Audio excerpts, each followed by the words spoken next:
आत्मीय दाजुभाइ दिदीबहिनीहरू, हामी नेपालीहरूको घर आँगनमा नयाँ वर्ष 2082 आइपुगेको छ।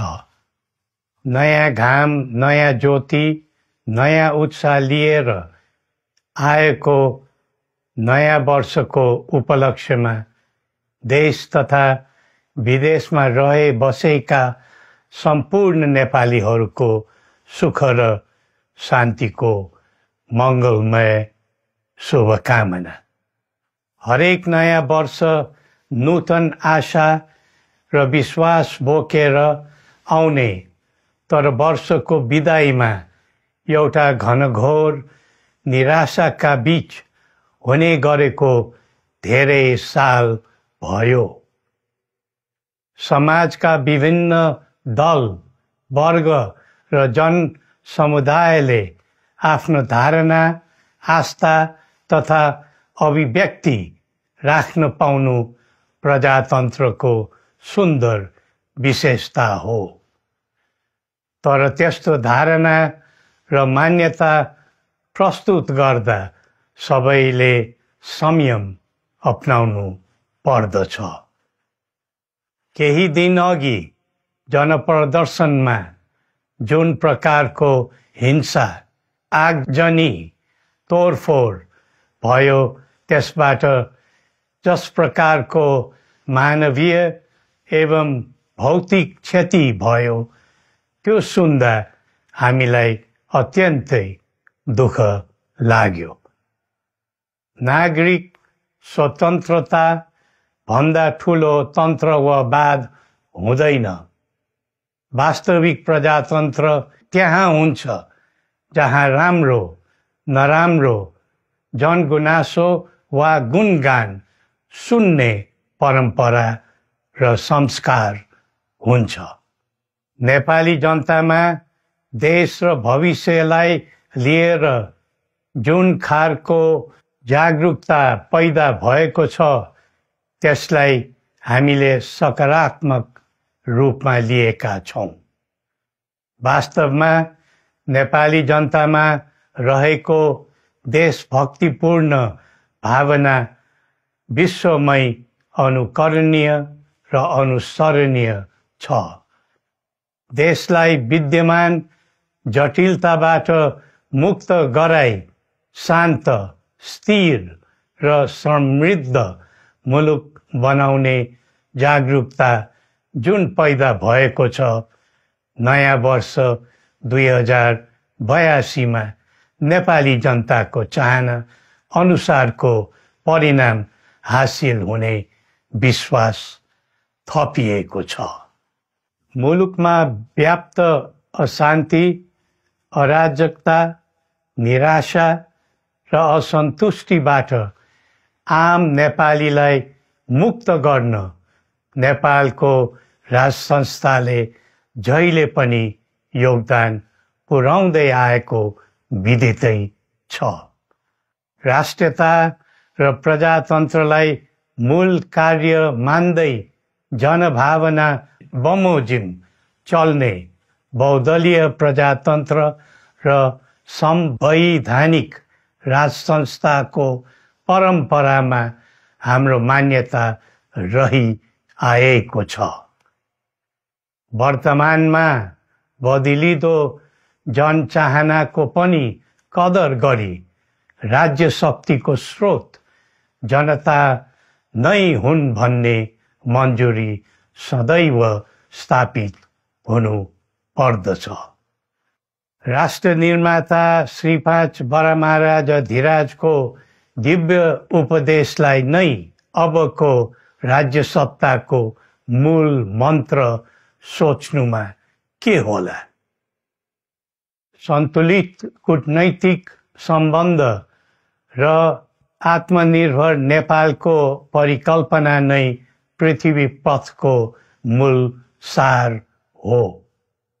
यही नै राजनीतिको मूलधार हुनु पर्ने हो। विश्वको बदलिँदो परिस्थितिलाई मनन गर्दै विश्वव्यापीकरण र स्वतन्त्र व्यापारका आधारहरूलाई चुनौतीको रूपमा लिँदै चरम आर्थिक मन्दी भोग्नु परिरहेको अहिलेको सन्दर्भमा नेपाल जस्ता विकासोन्मुख देशले आत्मनिर्भर अर्थतन्त्र निर्माणको कार्यमा अर्जुन दृष्टि लगाउनु पर्ने समय आएको छ। स्वदेशी स्रोत साधनको प्रयोगले स्वदेशमै उत्पादन गरी स्वदेशमै खपत गर्दै आन्तरिक अर्थतन्त्रको चक्रभित्रबाटै मुलुकको समग्र अर्थतन्त्र आत्मनिर्भर र चलायमान गराउनु पर्ने विश्व परिवेश निर्माण हुँदैछ भन्ने सङ्केतहरू देखा परिरहेका छन्। विश्वकै उत्कृष्ट यो भूमिमा बाँच्न समेत गाह्रो हुने स्थिति पैदा भएपछि बढ्दो युवा पलायनलाई रोकी युवा शक्तिको श्रम र सिपलाई स्वदेशमै उच्च उपयोग गर्नु पर्दछ। युवा स्वरोजगारको निम्ति अवसरहरूको खोजी गरी नेपालमै आय आर्जन गर्न सक्ने वातावरण तयार गर्नुपर्ने आजको पहिलो आवश्यकता बनेको छ। सबै नेपालीको तन, मन र ध्यान त्यसैमा लगाउनु परेको छ। विश्वभरि छरिरहेका नेपालीहरू एकताका सूत्रमा बाँधिन अब ढिला गर्नु हुँदैन। आफ्ना ज्ञान, सिप र सामर्थ्य मात्र होइन, त्यहाँ आर्जेको पुँजी, स्रोत र साधन समेत नेपालमै लगाउनु पर्दछ भन्ने भावना सबैमा जागृत गराउनु परेको छ। प्रकृतिले दिएको स्वर्ग जस्तै सुन्दर हिमवत् खण्ड नेपाल सिँगार्न र विकासको बिकुल फुक्न कसरी लाग्ने र लगाउने स्वदेश फर्क स्वदेश नै स्वर्ग भन्ने अभियान चलाउनु पर्ने आजको आवश्यकता भएको छ। जनभावना र चाहना बुझी मुलुकको समग्र संरचनामा नै हेरफेर र सुधारका कदम चाल्नुपर्ने तथ्य स्पष्ट देखिन्छ। शिक्षा, स्वास्थ्य र दैनिक कामकाजका पद्धति र प्रणालीहरूमा आमूल परिवर्तन र सुधार गरी यिनको आधुनिकीकरण अनिवार्य भइसकेको छ। युग प्रविधिको हो, सावधानीपूर्वक उपयोग गर्नु सकेमा राष्ट्रको योगदानमा ठुलो टेवा पुग्न सक्नेछ। सुशासन र भ्रष्टाचार मुक्त प्रशासन मूल नारा हुनु पर्दछ।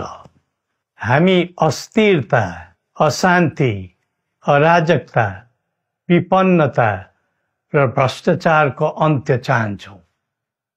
त्यसका निम्ति नेपाली जनताबाट हुने हरेक प्रयासहरूमा एकबद्धता रहनेछ।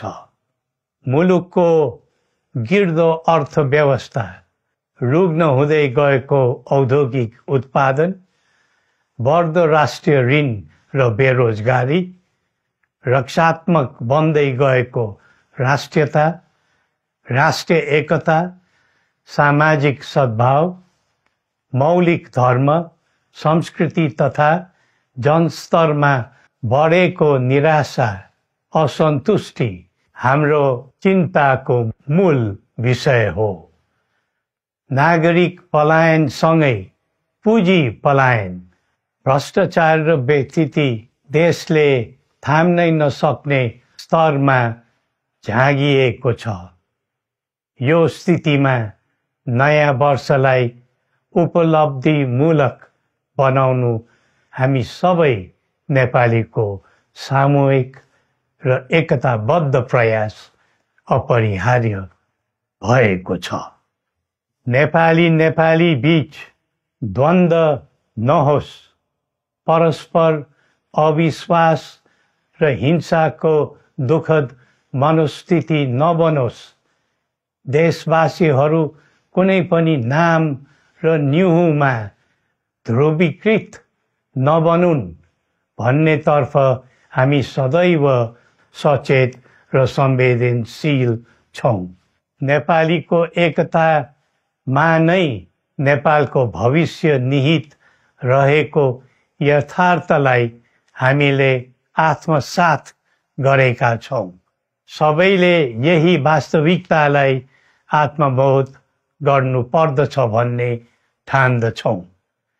हाम्रा आह्वान हामी कसैको निजी स्वार्थपूर्तिका निमित्त होइन, कुनै खालको सैद्धान्तिकवाद वा विचारको होइन, समग्र राष्ट्रको स्वाधीनता, समग्र जनताको सम्प्रभुता तथा नेपाल र नेपालीको सुखमय प्रतिष्ठाको निम्ति हो।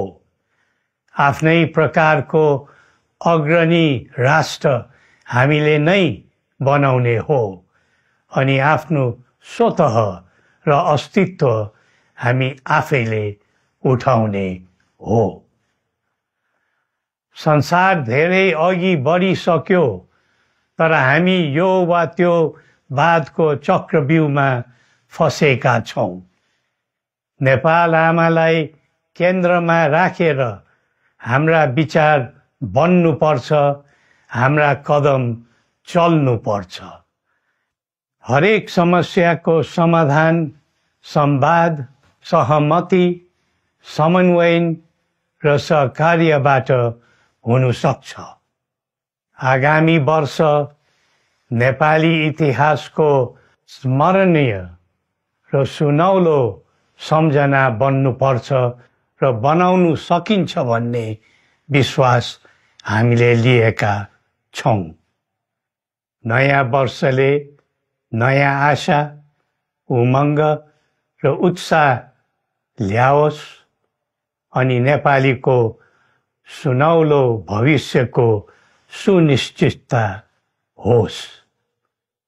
श्री पशुपतिनाथले हामी सबैको कल्याण गरून्। जय नेपाल।